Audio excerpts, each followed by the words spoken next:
Vamos direto ao ponto. A gente sempre aprendeu na escola que as maiores ameaças à vida humana são aqueles patógenos microscópicos invisíveis soltos pelo ar. Mas quando a gente dá um passo para trás e observa a extrema polarização moderna, a verdade é que o fanatismo funciona literalmente como uma infecção biológica. Nesta nossa análise de hoje, vamos desconstruir como essa verdadeira prisão ideológica altera o corpo humano de dentro para fora. Todo esse clima pesado de tensão e hostilidade nas redes sociais não é só uma fase cultural ruim, é um cenário de contaminação em massa. Olhando por essa lente puramente clínica, pensa rápido comigo. Qual seria o parasita mais letal, resiliente e altamente contagioso da natureza? Será que é um vírus novo? Uma bactéria super resistente? A resposta, na verdade, é bem mais assustadora. É uma ideia extremista. Quando ela encontra um solo fértil e é plantada na mente, ela vira um parasita teimoso que simplesmente se recusa a morrer. E o mais perturbador é que essa submissão cega a narrativas radicais não fica só no mundo das ideias, não. É um fenômeno que se grava diretamente na estrutura física e biológica de quem é infectado. Parte 1. O sequestro biológico. Para entender como um cidadão comum vira alguém consumido pelo radicalismo, a gente precisa aceitar que o extremismo não é só uma falha moral, é, acima de tudo, um sequestro fisiológico.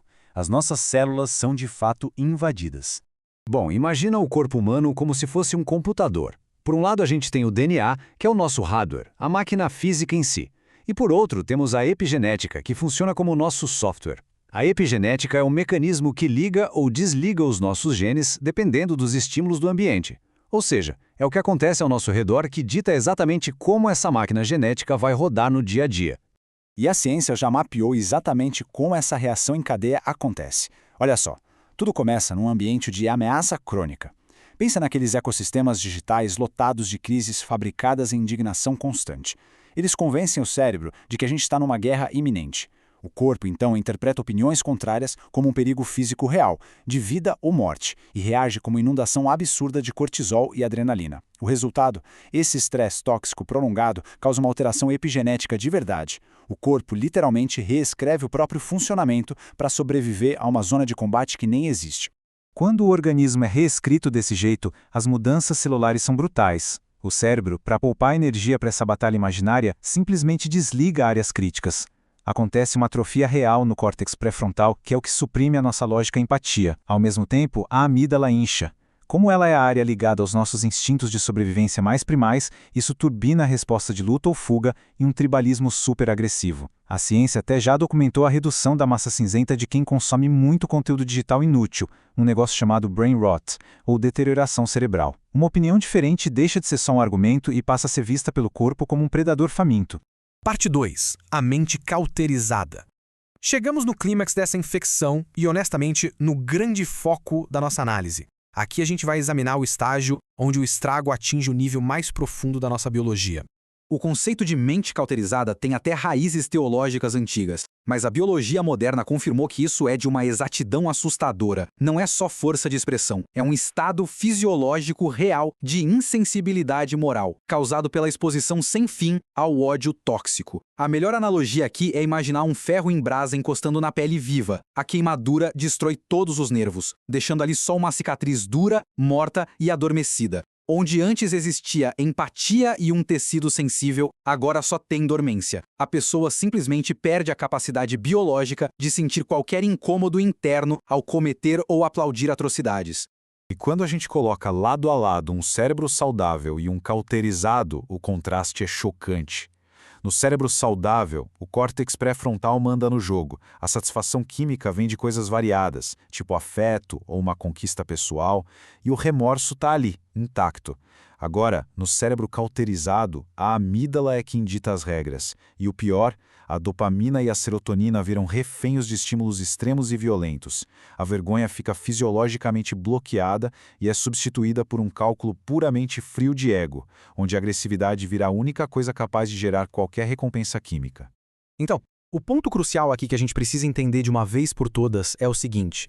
A paz e o diálogo viram coisas totalmente sem graça para essa mente cauterizada.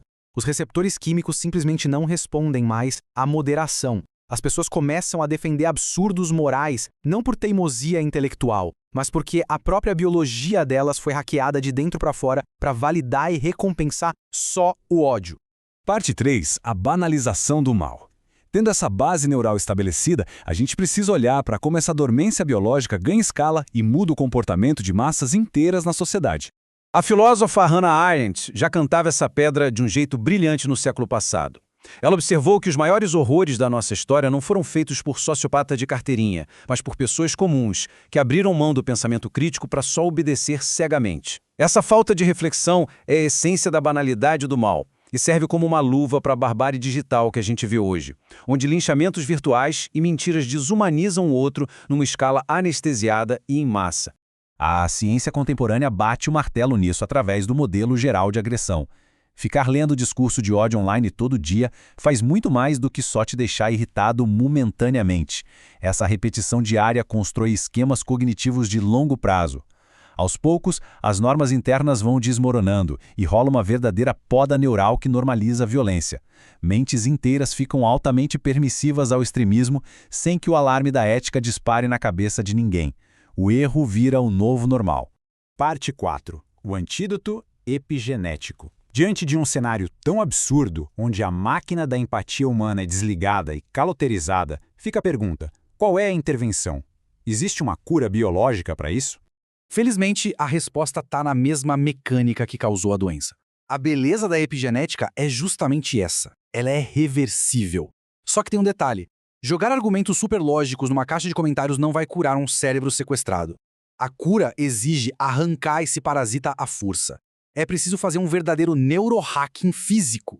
A regra é simples. Se o ambiente quebrou o código, mudar o ambiente conserta o código. Sabe aquelas frases clássicas sobre bondade? Isso transcende a filosofia e a poesia. Na prática, é uma tática biológica pesada. Num mundo digital que recompensa o cinismo, escolher agir com bondade ativa não tem nada a ver com ser ingênuo. Fisiologicamente, é dar um choque no sistema. É um esforço consciente que obriga o cérebro a religar as áreas mortas de empatia e a reativar aquele córtex pré-frontal. É literalmente o antídoto biológico para descauterizar a mente. Então, como a gente desfaz essa prisão célula por célula na prática? O protocolo é esse. Primeiro, frugalidade. Tem que cortar brutalmente aquele fluxo sem fim de telas e estímulos que só servem para dar raiva de graça. Segundo, interagir sem agressão.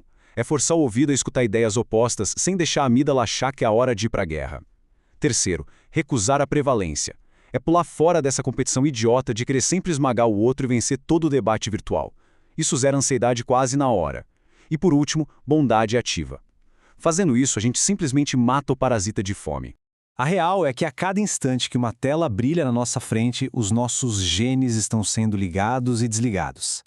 Ter uma mente livre ou presa não é questão de sorte, é uma obra neurológica que a gente constrói todo santo dia com os nossos hábitos. Avaliando a nossa dieta digital, a gente fecha essa análise com uma provocação para levar para a vida. Que tipo de software a gente está deixando rodar no nosso cérebro hoje, agora? Ele está nutrindo o nosso hardware genético ou está cauterizando o que a gente tem de mais humano? A resposta para isso, com certeza, vai definir o futuro da nossa biologia.